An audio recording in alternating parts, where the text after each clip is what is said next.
I am Heather, a 32-year-old woman. When I was born, my parents seemed reasonably happy, at least on the surface. However, their joy seemed no more than the standard excitement that comes with the arrival of a first child. When I was 3, my mother, Victoria, became pregnant with my brother Jonathan. It was at this point that the dynamics within our home began to shift. It's a boy this time. Anthony, he's definitely going to be great at sports. My mother would often say, her face alight with joy as she caressed her growing belly. From then on, I could feel the smile she once directed at me gradually fading away. Once Jonathan was born, my parents' affection seemed to be channeled exclusively towards him. Even when I would show them a drawing and say, "Mom, look," I was dismissed with a yes later. As Jonathan grew, their blatant favoritism became even more apparent. Jonathan is special. Heather, you're the older sister, so you need to be patient. It was always like this. If Jonathan cried, it was my fault. If Jonathan was selfish, it was expected that I would give in. I gradually learned to suppress my own feelings and live quietly. My only solace was animals. Whenever I went to the local park, I would find stray cats and dogs, feed them, and pet them gently. These animals, asking for nothing in return, were simply there for me. "I want a dog," I once told my parents, only to be met with scoffs. "A dog? We'd rather spend that money on Jonathan's lessons." My wish was never granted. When I grow up, I'll definitely get a dog, I resolved firmly in my mind. As a middle school student, I threw myself into my studies. I had hoped that if I achieved excellent grades, perhaps my parents would acknowledge me. Despite being honored as a top student, their response was minimal, quickly shifting the focus to Jonathan's achievements in sports. Jonathan is doing well in his sports competitions. He's sure to become a great athlete. No matter how hard I tried, I could never become their special child. However, my efforts paid off as I maintained top grades in high school, earned a scholarship, and went on to university. My parents merely said, "That's nice," regarding my education, but by then, I didn't care anymore. Entering university changed my life completely. It was meeting Brandon that made the difference. Brandon was raised in an environment completely opposite to mine. Receiving plenty of love from his parents and growing up carefree, he became someone who could extend kindness to others. "Heather, you're amazing. You've worked so hard to get here on your own." It was the first time someone had truly recognized my efforts. Brandon listened earnestly to my stories and tried to understand my struggles with my parents, without offering unsolicited advice. Eventually, our friendship blossomed into love, and we got married shortly after graduation. After graduating from university, I secured a job at a top-tier company through persistent effort. I worked harder than anyone, consistently delivered results, and received several promotions, eventually being entrusted with a central position in the company. Finally, my longtime dream came true. "Brandon, I want to get a dog." He immediately smiled and agreed. "Of course. It's something you have always wanted, right?" Thus, we welcomed a new family member, Max. Max was not just a pet to me, he symbolized the unconditional love I had always sought. Brandon and Max became my true family, the most precious to me. Even after marrying Brandon, my relationship with my parents remained unchanged. When I announced my marriage to Brandon, my parents showed no interest. They merely responded with an indifferent hum. And didn't even offer any congratulations. They attended the ceremony at the church but never visited our new home. I initially thought they might be busy, but that wasn't the case. When Jonathan married Catherine, my parents threw a lavish party, celebrating with relatives and friends amidst extravagant food and decorations. I attended but felt indescribable emotions. The joy they showed then was never directed at me when I'm married. My mother doted on Jonathan's wife, Catherine, as if she were her own daughter, and my father kindly told her, "Your family now." Seeing this, I could only clutch my glass quietly. Am I not part of the family? I asked myself, though I already knew the answer. I had never been a precious being to my parents. Afterward, I kept a distance from them, minimizing contact and avoiding unnecessary meetings. I realized that their affection was directed toward Jonathan and Catherine, and my efforts would never change that. One day, when Brandon had to go on a sudden week-long business trip, I found myself alone with Max for some quality time. When he left the house, the room instantly became quiet, and my time alone with Max began. While contemplating a visit to the newly opened dog cafe over the weekend, I headed to work as usual. Upon arriving at the office, I was immediately summoned by my boss. Entering the room, my boss began speaking with a serious expression. "I know it's sudden, but I need you to go on a business trip starting tomorrow." I was momentarily stunned by the unexpected request. Despite my confusion, I managed to respond. "A business trip? Tomorrow?" My boss nodded and handed me the schedule. "I'm sorry for the sudden request, but you're the only one I can ask." Those words forced me to take a deep breath. I wasn't mentally prepared for the sudden trip, and with Brandon's trip coinciding, my mind was even more unsettled. The biggest concern was Max. Max was as much a part of the family as anyone, and I had to be cautious about whom I asked to take care of him. Normally, I could rely on pet hotels or sitters, but the trip was decided so abruptly that there was no availability at the usual facilities. Moreover, Max was accustomed to his home environment, and an unfamiliar place could likely stress him out, which I preferred to avoid. I considered asking Brandon's parents, who were always kind and fond of Max, and who always showed concern for us. However, they lived far away, and it felt a bit presumptuous to ask them on such short notice. If they had lived closer, I would have asked them, but expecting them to come over daily during the trip wasn't practical. Although I had several close friends, none had the time to spare for dog care. Finding someone who could reliably manage walks, feeding, and health care on a daily basis wasn't easy. Despite feeling uneasy, I decided to ask my parents to take care of Max.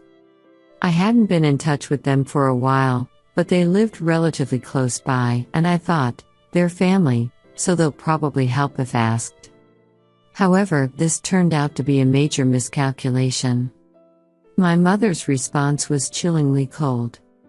"We're not your servants. Don't ask us to do such things." I was at a loss for words. "Servants? I'm just asking for a little help with Max." "No, it's too much trouble," she said dismissively, and I could tell even over the phone that my father was nodding along. I was dumbfounded. Dogs don't listen and aren't even cute. You contacted us after so long just to ask us this. What do you think family is for? Filled with anger and sadness by my mother's words, I hung up without saying anything else. Reluctantly, I looked for a pet hotel with availability and arranged for Max to be taken care of. At that moment, I suppressed my feelings deep inside.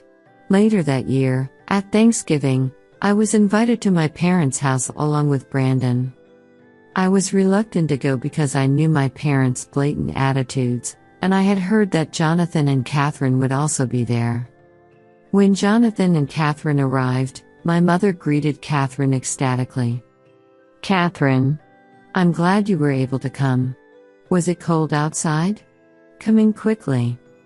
She had never spoken to me with such warmth. Brandon and I exchanged glances and silently took our seats. As the Thanksgiving meal progressed, Jonathan suddenly brought up a topic. "By the way, Mom, Dad, thanks for taking care of our dog last month when we were traveling." "What?" I couldn't help but exclaim. My parents smiled sweetly. "Don't worry about it, Jonathan." "It was a pleasure." "He was very affectionate," my mother responded. "He seemed a bit nervous when I dropped him off, but he settled in quickly." "You walked him every day, didn't you?" Jonathan continued. "Especially that golden retriever, he was so attached to Victoria," my father added with a laugh. "Jonathan, if you ever need help with the dog again, we're here for you," my mother said with a smile. At that moment, my mind went blank. They had refused me, saying we're not servants, but they were happy to look after Jonathan's dog?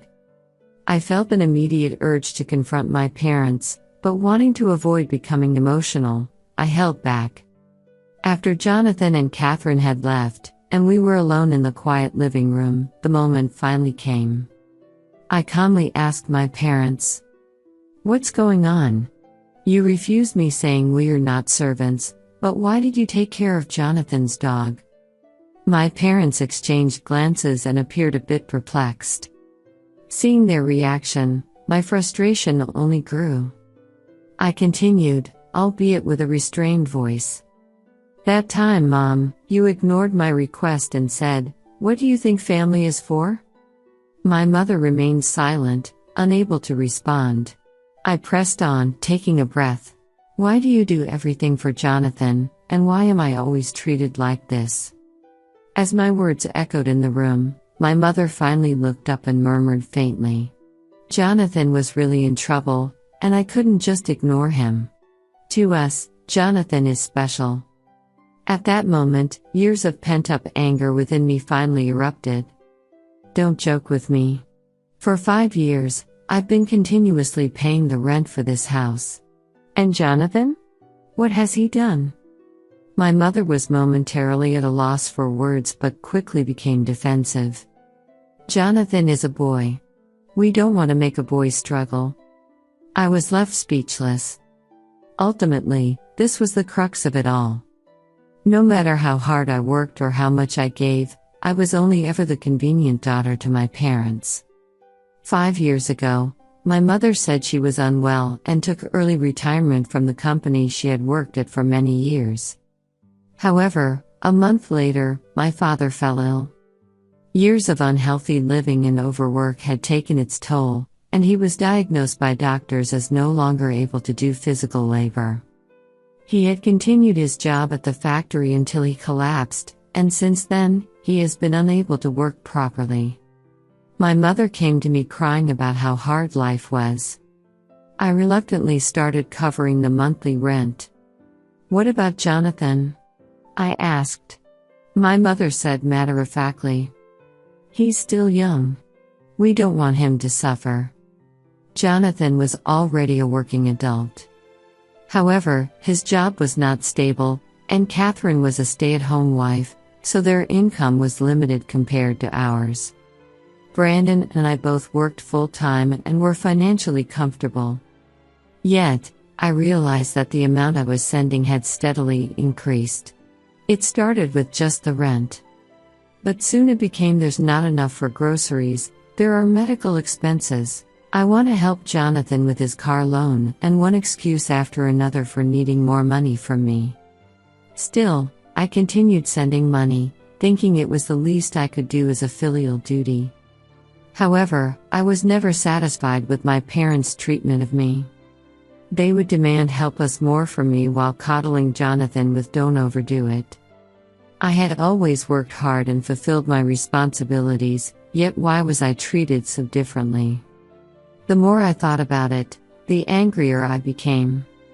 I returned home unable to suppress my anger. Brandon, noticing my state, immediately made some coffee for me. Wrapped in the warm aroma, my feelings gradually settled.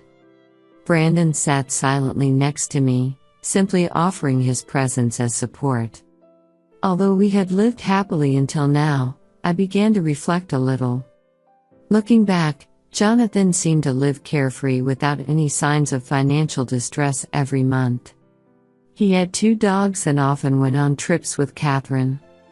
Considering their lifestyle, it was clear he wasn't struggling financially.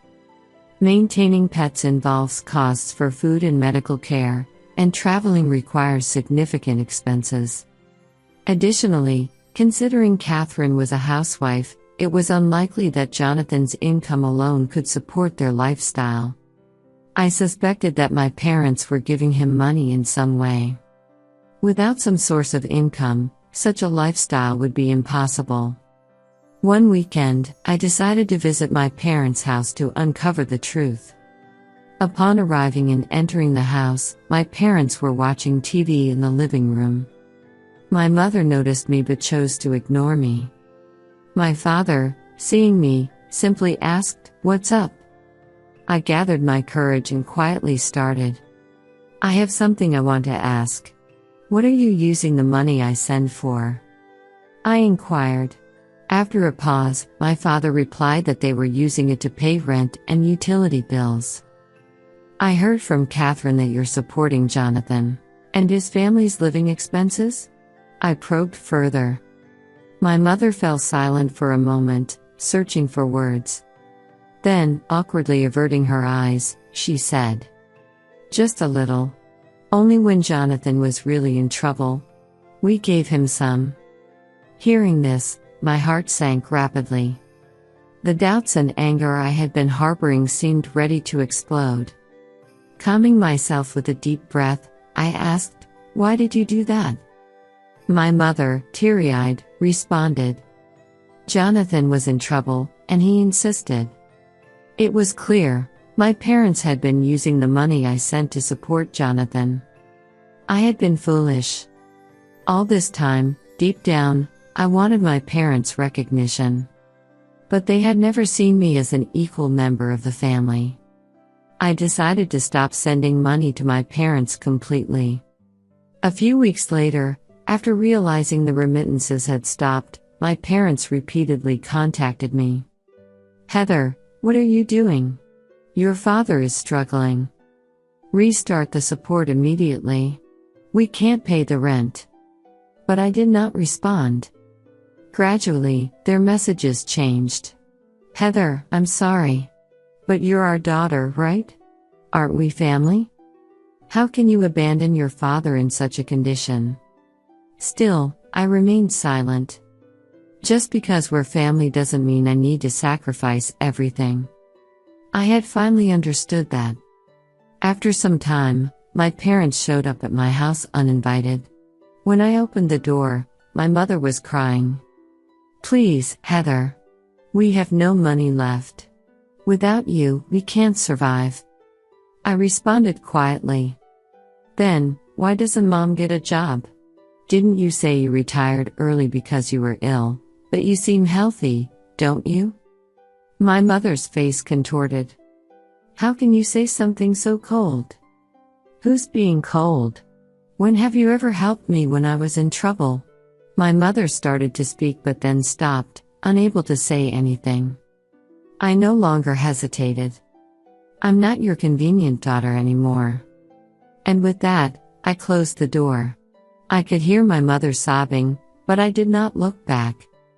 I completely cut off my parents. I had supported them through many doubts, but they continued to exploit my goodwill. I would not make the same mistake again. However, my parents would not accept this. With the financial support cut off, they were driven into desperation and ultimately took an unbelievable action. One day, as I left work, I received a call from an unknown number. I initially ignored it, but it kept ringing persistently, so I finally answered. "Is this Heather? I am a lawyer representing your parents." For a moment, my thoughts froze. "A lawyer? Your parents are claiming that their lives have become difficult because you have abandoned your duty to support them." I clenched my phone. To think they would go this far. Duty of support? Yes, your parents are elderly with no income, and you have sufficient financial means. Legally, it is unfair to cut off support. Anger welled up inside me. After all the support I had provided, they took it for granted, and the moment I stopped because I reached my limit, they claimed it was my duty. Ridiculous. Understood. I will also hire a lawyer. I immediately contacted Brandon and decided to proceed with legal action. With Brandon's support, I quickly hired a lawyer. I then began organizing all the records of the money I had sent over the years, evidence that I had never asked Jonathan for any help, proof that my mother refused to work despite being able to, and records of unauthorized withdrawals from my bank account by my parents. My lawyer carefully reviewed the documents and came to a conclusion. This could actually be grounds for a countersuit against your parents. I nodded quietly. Weeks later, I faced my parents in court. They looked exhausted but gave me resentful glances. The lawyer methodically proceeded with the case. The plaintiffs are demanding that the defendant fulfill her duty of support. However, the records show that the defendant has provided more than sufficient support. The lawyer quietly submitted the documents. Here are the records of the payments the defendant has made to the plaintiffs over 5 years. The judge's expression turned stern. The lawyer continued. Additionally, there are records of the plaintiffs making unauthorized withdrawals from the defendant's bank account. This could be considered a legal misconduct. My mother's face contorted. But we're family, it should be okay. The judge responded calmly. Even if you are family, it is illegal to use someone else's property without consent. My father turned pale, but my mother continued to resist. A daughter should naturally help her parents. We raised you. I responded clearly. Raising me is not a favor, but a parent's duty. And I have repaid that debt many times. But if that's still not enough, I don't know what is. The judge ultimately dismissed my parents' claims and held them accountable for their misconduct. I had won. After the trial, my parents left the courtroom dejectedly. Jonathan was with them but did not even glance at me. I had cut all ties. My parents and brother no longer mattered to me. I returned home with Brandon to where Max was waiting. As I entered, Max greeted me with a wagging tail. This was my real family. A place where love exists without the need to overextend oneself. A few weeks later, I was told by a doctor in the hospital examination room, smiling. Congratulations. You are 2 months pregnant. For a moment, my mind went blank. Am I going to be a mother? Along with the surprise, a warm feeling spread deep inside me. A new life was growing within me. When I got home and told Brandon, his eyes widened in disbelief before he embraced me. Really? Heather, are we really having a child? I nodded. Yes, our family is going to grow.